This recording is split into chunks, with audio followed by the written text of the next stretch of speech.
Opinions expressed in this episode are personal. They do not necessarily reflect the views of this streaming platform.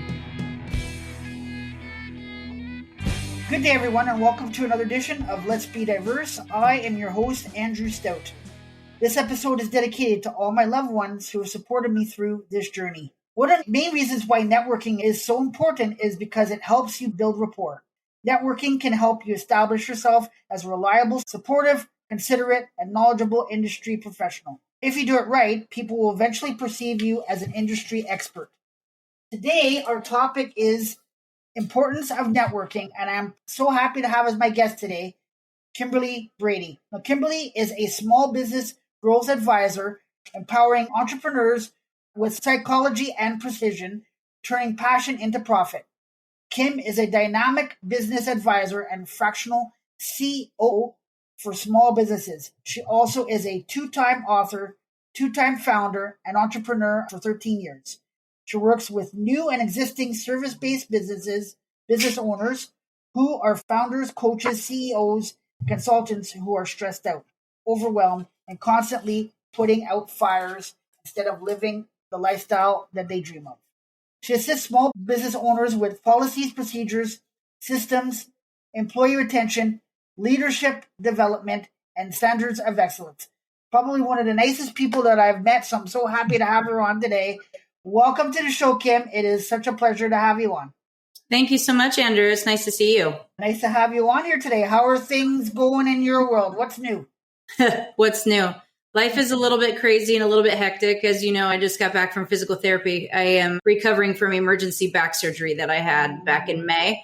So I am up and walking and moving around and trying to get my health and fitness back. So that's top of mind at the moment. Okay. And how's things going? You're starting to feel a little bit stronger? Yes, thankfully. The fact that I'm up and walking and not walking with nerve pain and things like that. I still have a ways to go, several months to go, but my physical therapist told me tonight she's going to be able to get me back working out again. So that's what I'm excited about. Oh, that's awesome. That's awesome. That's great news. Well, glad to hear that things are getting better for you and you're starting to get back your strength in your back and you're able to get your workouts done. So that's awesome. Before we begin, I always have a fun question to ask my guests to get things going. Are you ready for yours? Sure. So my question to you is, if two mind readers read each other's minds at the same time, whose mind are they reading? If they read each other's at the same time? Yeah. Probably their own. Yeah, probably their own. Because we tend to think first before we speak, before we can capture the information from another person. We tend to be inside ourselves more so. I was waiting to see what answer I was going to get from you. And that's pretty impressive answers. Thank you very much for that. I appreciate having fun with me. I always have fun with these questions. So I think it's a great way to get started on things. Why don't we start off our fun discussion today with you telling us a little bit about you and your story? Okay. So, you know, you and I have met through LinkedIn, and sometimes people do read or don't read people's profiles or take the time to look at what someone really puts out there. And I think that what I try to share with people is what you see is what you get. So born and raised in Southern California, played soccer my whole life, was able to be lucky enough to get a Division I scholarship and competed at Cal Berkeley and played there and got my undergraduate degree. It's one of the best experiences that a lot of people could have as a young person, to be able to get a sports scholarship. And then I was able to continue on to my master's degree. I went to Western Michigan University for my master's and became a family therapist at a very young age. I was working with severely abused and neglected children, even when I was working in Berkeley as an intern, and some of the employment that I had was working with some gang kids and things like that. And so I was very young to actually become a therapist. And I was 25 when I became a therapist.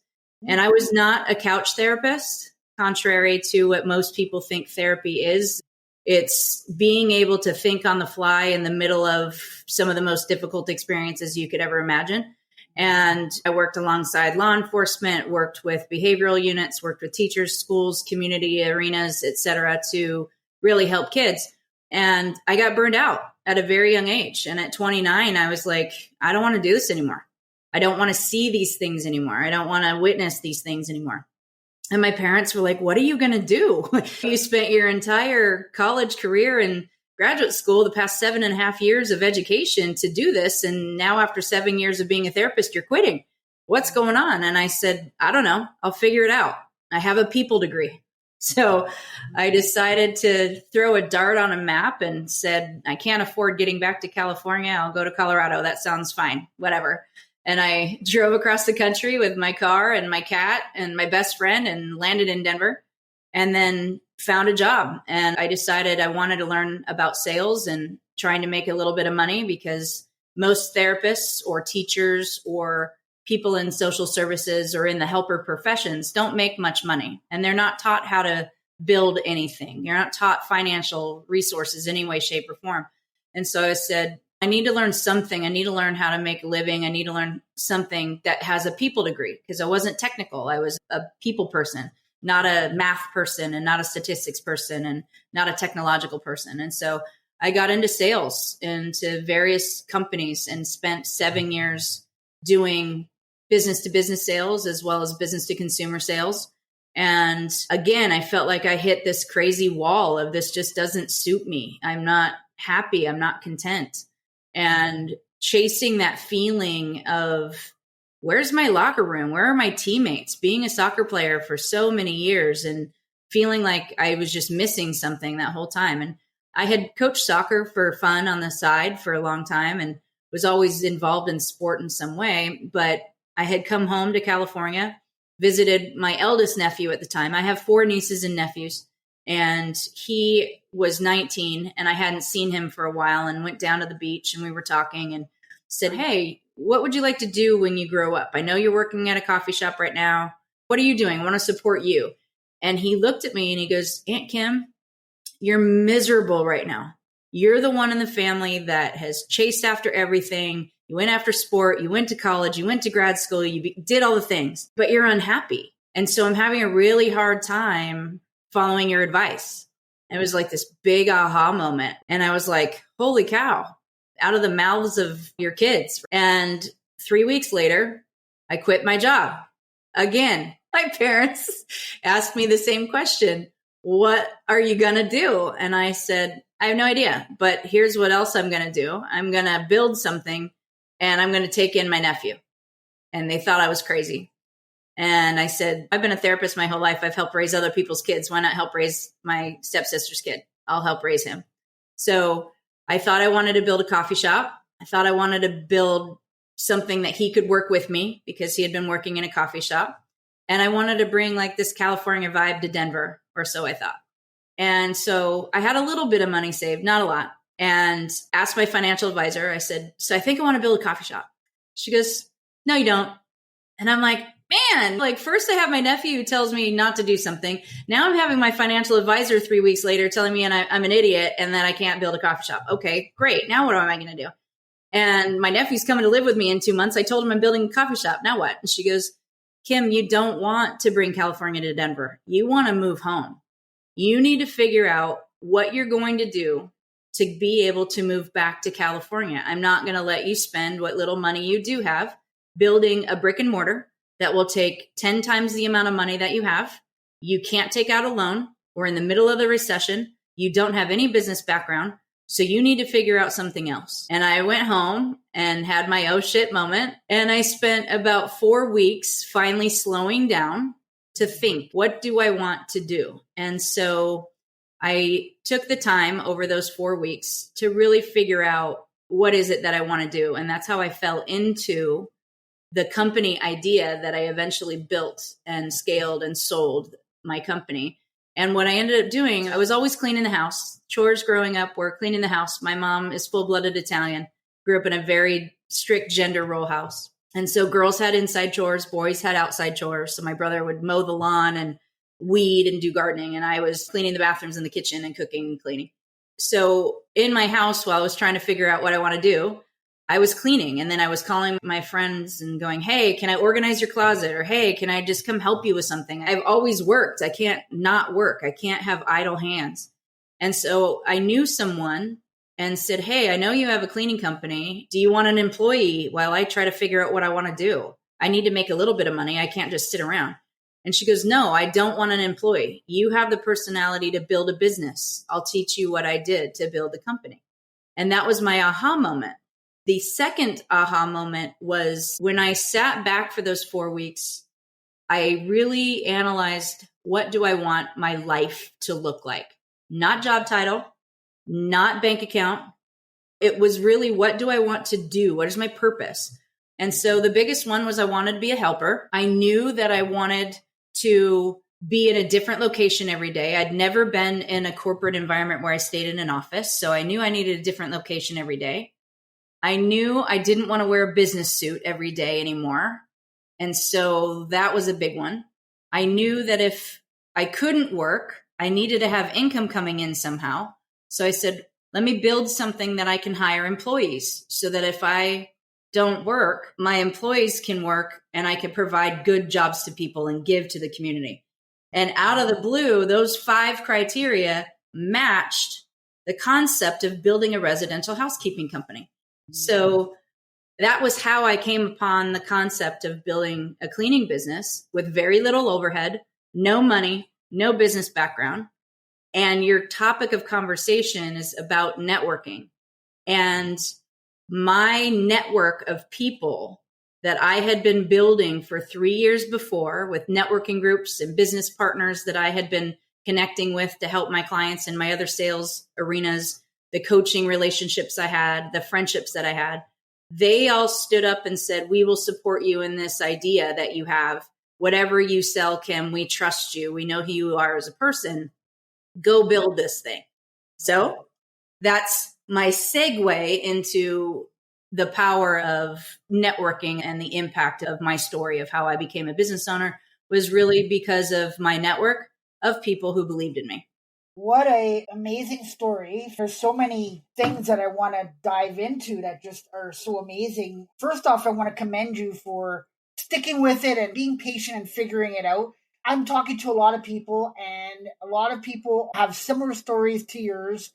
And I'm thinking back, way back in the day when you went to school, you studied, and you did your profession. And now people are changing their minds. They study for something for 4 or 5 years, and then they decide they want to do something different because they don't like it. And people now are saying, what do you mean you want to change? You just spent like X amount of money at school, and now all of a sudden you want to change it to something different.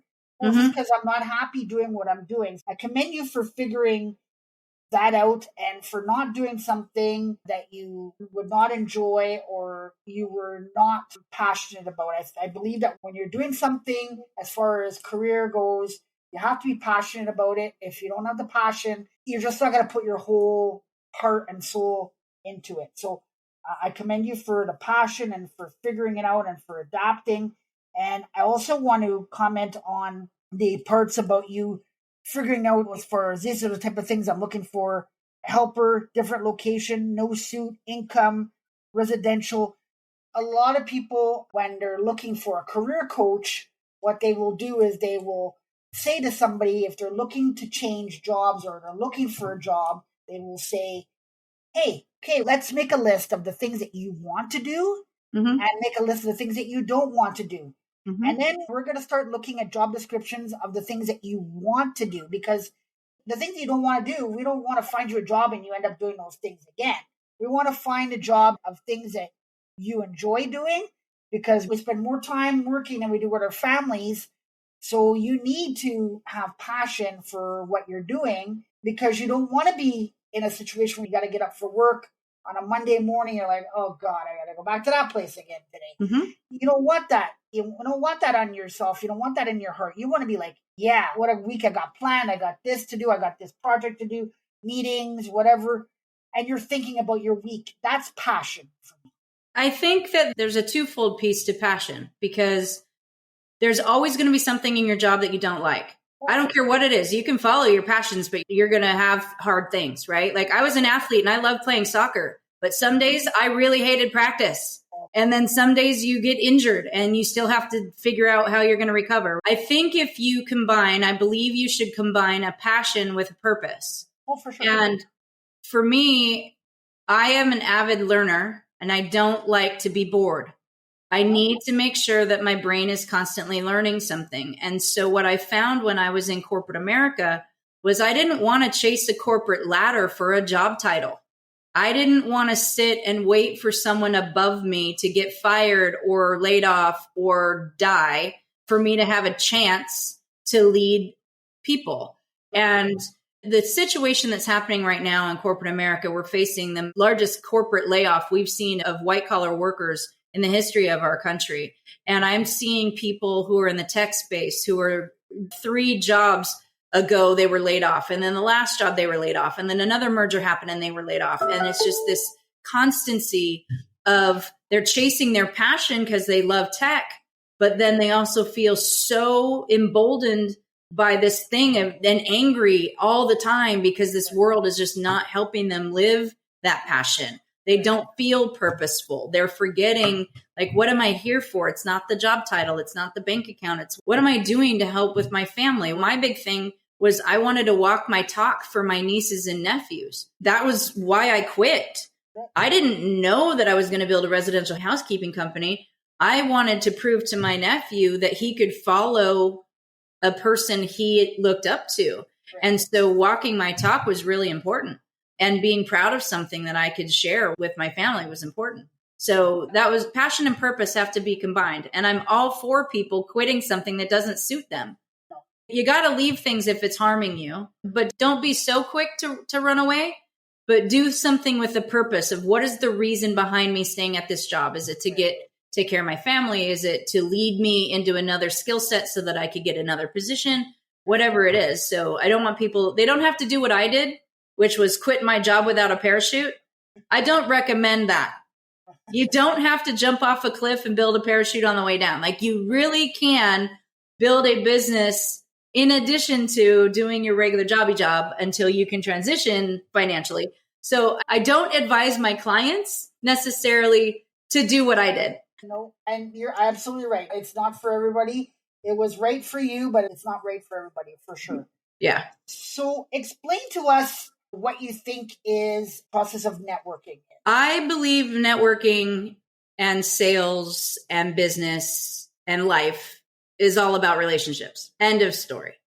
But how do you build those relationships? And when I was in corporate America, I was told repeatedly to go cold call.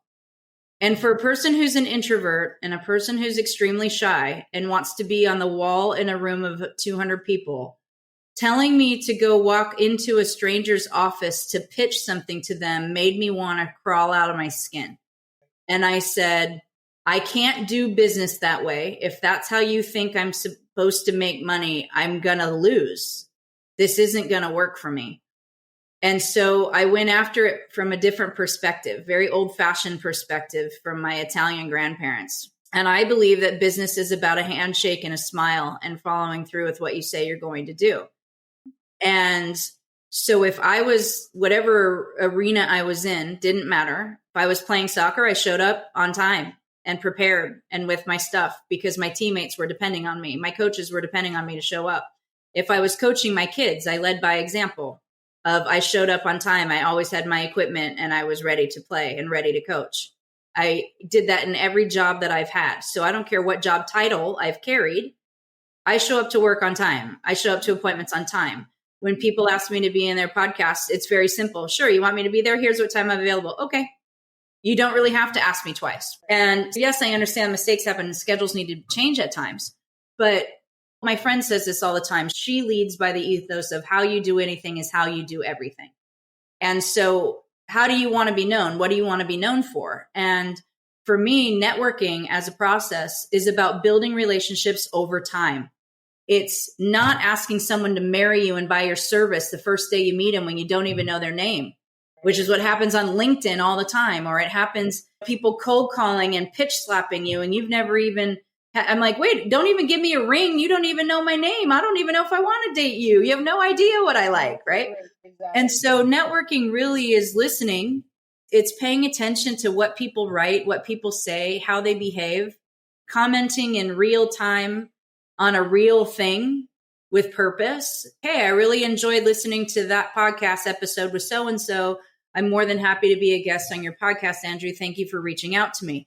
Taking the time to listen to you on your podcast is important because this is your medium. This is your baby. So it would be super disrespectful for me to not take the time to get to know a little bit of that, right?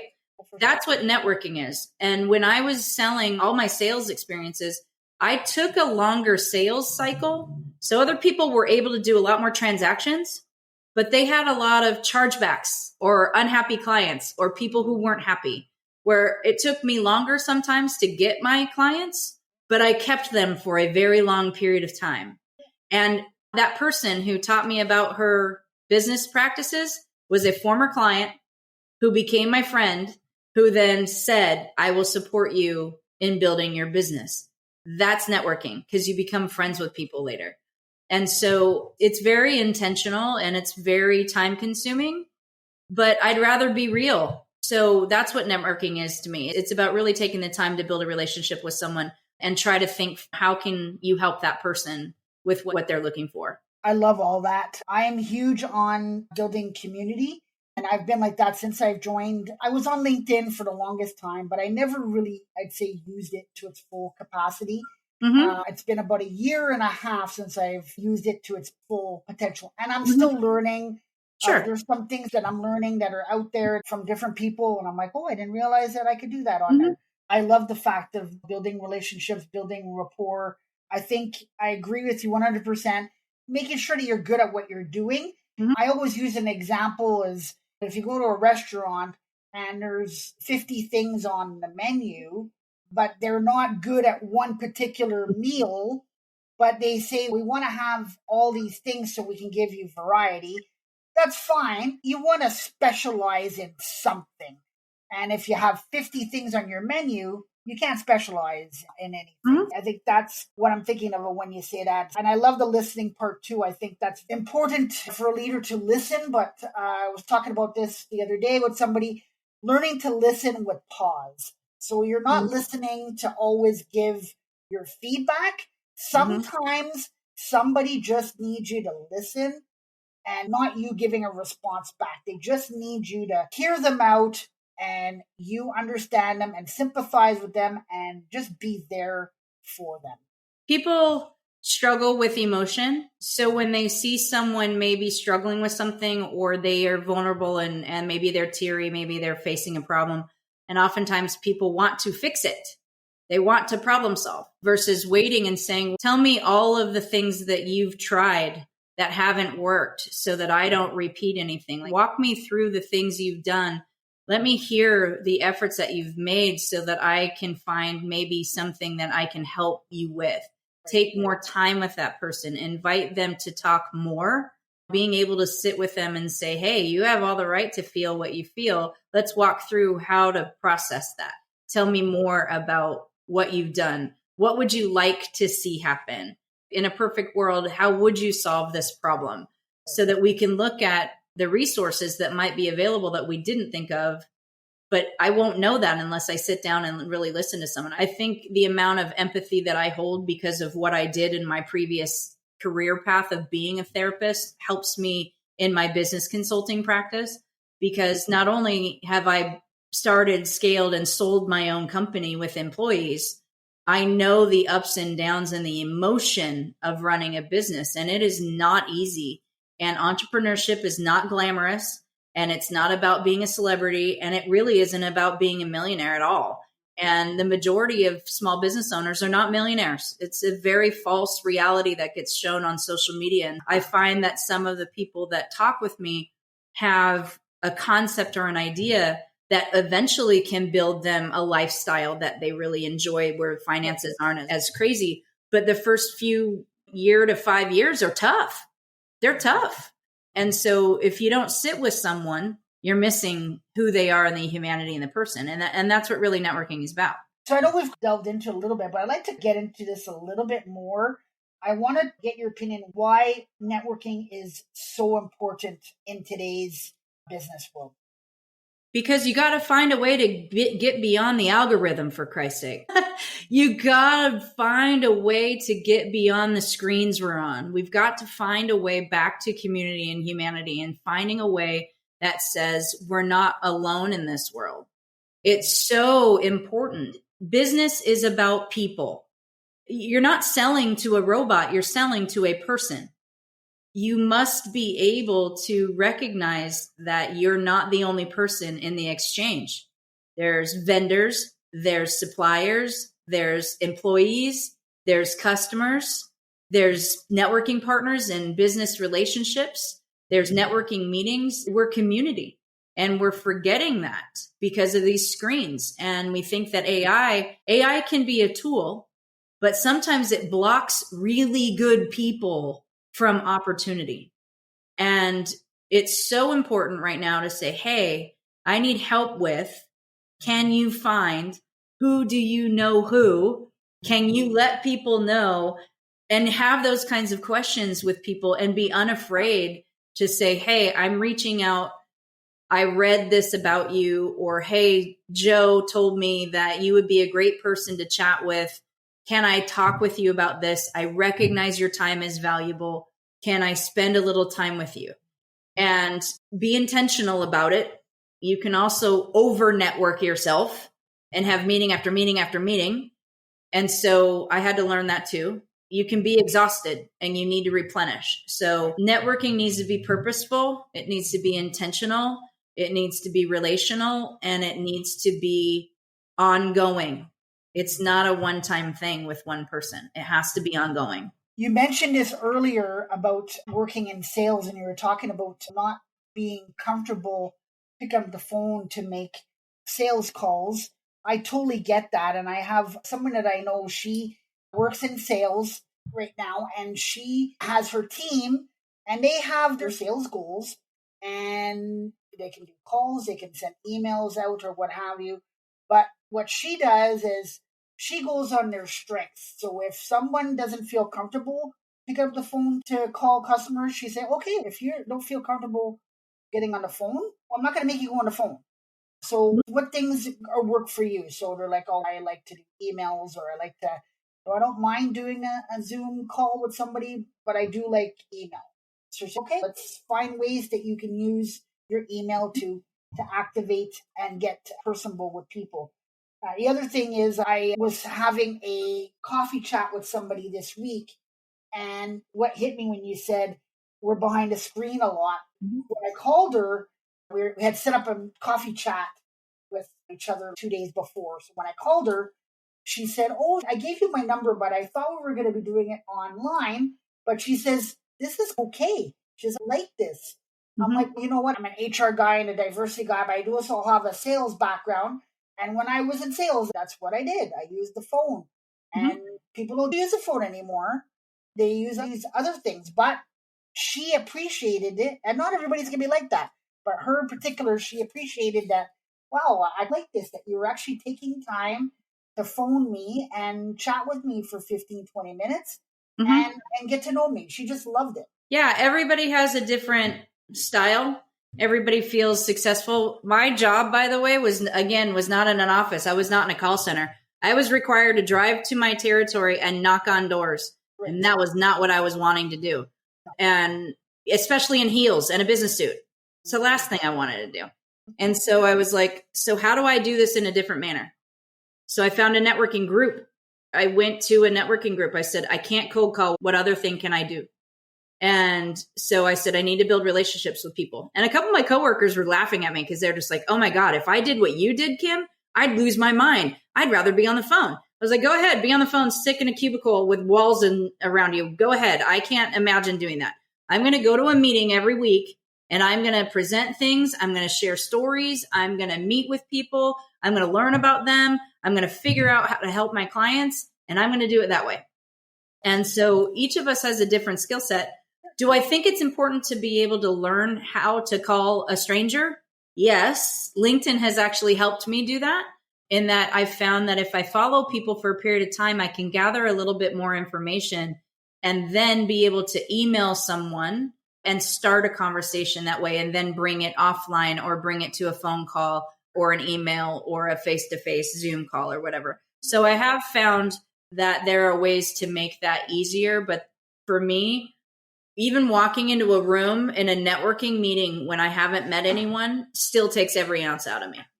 It takes every ounce out of me. And I will still, like, even a networking meeting that I was at 2 weeks ago, I knew about 10 people that were in the room, and we were all meeting to watch the football game. It wasn't even a formal meeting.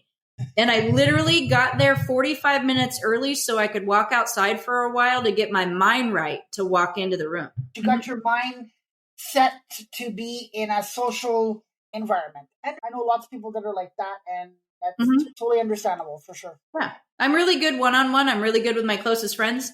But you get me with a whole room of people. I do not want this to be the center of attention. I don't want all eyes on me. I don't want to make friends with everybody. I don't have enough bandwidth for that. Right. For sure. For sure. So why do you think it's so hard for people to network? It makes you vulnerable. You have to share more than you normally would, because cold calling or just dialing for dollars, old school sales conversations, it's transactional. People are trying to sell something. Do you have what I want to sell? It reminds me of the used car salesman with all his chest hair sticking out and trying to be the sleazy sales guy and just going after quantity. And people don't like people who come at them. So we have this perception of sales. I hear this all the time. They're like, Kim, you love sales. I go, yeah, because I don't feel that I'm selling anything. So they're like, but wait, you hate cold calling. I go, yeah, because I feel like I'm selling something.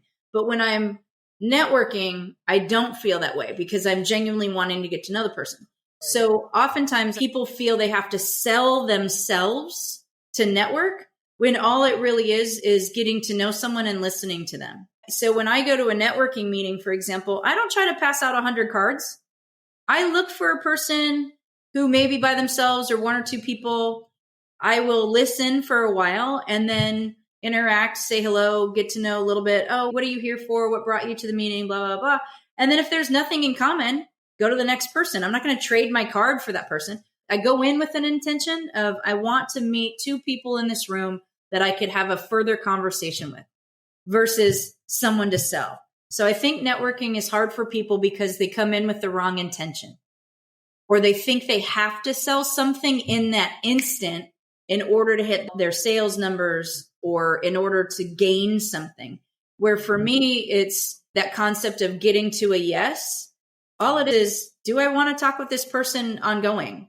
Because if I don't like them face to face, would I like them being a client? If I have to do account maintenance on this person, would this person like to work with me? Do we have anything in common? So I don't view people as a commodity. And I think that's usually what happens is people think networking is work. It takes due diligence, but I think they go in with I must sell something, or I have to fake it. I have to be fake, or I'm not feeling it, or whatever. And I can appreciate that part of it for sure. It's not easy. I even admit that it's not easy. It's taken a lot for me to do. I have 20 years of networking now under my belt. I love when you said vulnerable. I think when someone is vulnerable, I feel like they're showing their true, genuine self, and they come off as being trustworthy when they're vulnerable. Where if you're not a vulnerable person, like you said, a sales guy, you hear it all the time. I've heard it for years.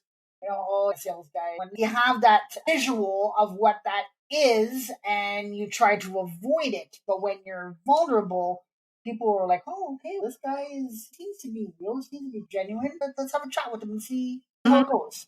Yeah. I love it. That's why I always say what you see is what you get. Most of the time, my hair's in a ponytail and I'm in a sweatshirt. That's just how I am. And that's why I deliberately do podcasts where I'm almost always wearing a sweatshirt or I'm just comfy. And I want people to be disarmed by the fact that I'm just a real person. I'm just like you. I feel, I cry, I'm emotional, I have bills to pay, I have an animal, I have loved ones. All these things happen. We're human beings. We're not human doings. And we're constantly doing instead of just being present with someone. And I think it just cuts across so many things. To me, being vulnerable is just, I guess it just comes natural to me. Again, I think because of who I am as an empathetic person and a trained therapist, I've seen the worst of the worst. So when you're cleaning houses, for example, It's not rocket science. So if a mistake happens, we solve the problem. What matters are the people who are in the homes and the animals. And did we take care of that person? And if we didn't, we have to solve the problems. And that's my previous company. So I look at it the same way when I'm helping people in their businesses now is if you make a mistake, is that really the end of everything? And they're like, no. And I'm like, okay, so let's walk through what happened. You just made a mistake in your business. How do we solve it? What was a solution for anything? That's what I For the most part. 90% of the time. Yeah, there are those times where you have to look and see, maybe we can't fix it. But most of the time, you're right. 90% I'd say is fixable. Yeah, I'm not in the military. I'm not flying a plane. I'm not a paramedic. I'm not a doctor. So I look at 85% of the work that most of us do is not life-threatening or really like we can fall on our face and make a mistake and it won't be as detrimental as some other decisions, right? So I just try to keep things more simple. I think that's why I focus on the type of clientele that I focus on, because it's really that neighbor next door. It's that person who's the mom and pop shop that wants to put a roof over their head and help their family. It's the restaurant next door. It's the small business owner as a floral shop. I love that part of business. It's really what makes community go around. And that's really the type of people I love working with. If you could choose one word to describe yourself, what word would that be? Teammate. I love that because that's a great leadership quality, understanding that it's not just you, it's the team in the organization and makes the organization run. So I love that. Yeah, business is a team sport. Business is a team sport. And I believe I came from the ultimate team sport because on game day, coaches aren't making very many subs and they're not giving you plays, not in soccer. It truly is the decisions are being made by the 22 players in an instant on the field against each other. And if you make a mistake, your teammates will let you know. And you already know when you make a mistake. And it's how do you recover and how do you get back and how do you help your team win? Yeah. So I've never been a captain. I didn't need to be an All-American. And in my book, I wrote a chapter called The Reluctant Leader because that's how I felt. I realized that I wanted to always be the teammate. And then all of a sudden I now owned my company and I'm like, oh my God, I actually have to lead and I better get damn good at it because my employees are depending on me. So I had to learn a lot. Yeah. Well, so teammate. What I've learned is that some people think that everybody wants to be a leader. And I believe that not everybody does. For example, in a work environment, there's people that want to be the managers, they want to be the directors, but there's some people, they don't want to be leaders. They want to come in at 8, leave at 5, enter their data, enter their thing, have their lunch, and at 5 o'clock, go home, spend time with their family. I know people that have been offered high management jobs and they're like, no, I'm okay. They're like, and everybody around them is getting promoted and they're like, no, I'm good. Yep. And they don't understand it. They're like, what do you mean? You don't want to move up? And they're like, no, I'm good. I enjoy what I'm doing. And I enjoy the fact that I can go home and I can spend some time with my family, have supper. You have 2 cell phones, a personal phone and a work phone. And I don't have that. So your phone is going off even after you leave at 6 o'clock. You're having supper with your family and your phone's going off because there's 10 different emails coming through. I don't have that. And I'm okay with it. I think a lot of people don't understand that concept of why some people don't want to be. And I get it. Some people just are very family orientated and they want to do their job, get their paycheck, and spend time with their family. That's all they want. There's many types of people in this world and we need every single one of them. Oh, for sure. And we have to understand that, right? I think we can't put down somebody because that's what they want to do. That's what they want to do. That's what they want to do. And I would never say anything bad about somebody or push somebody aside because that's what they want to do.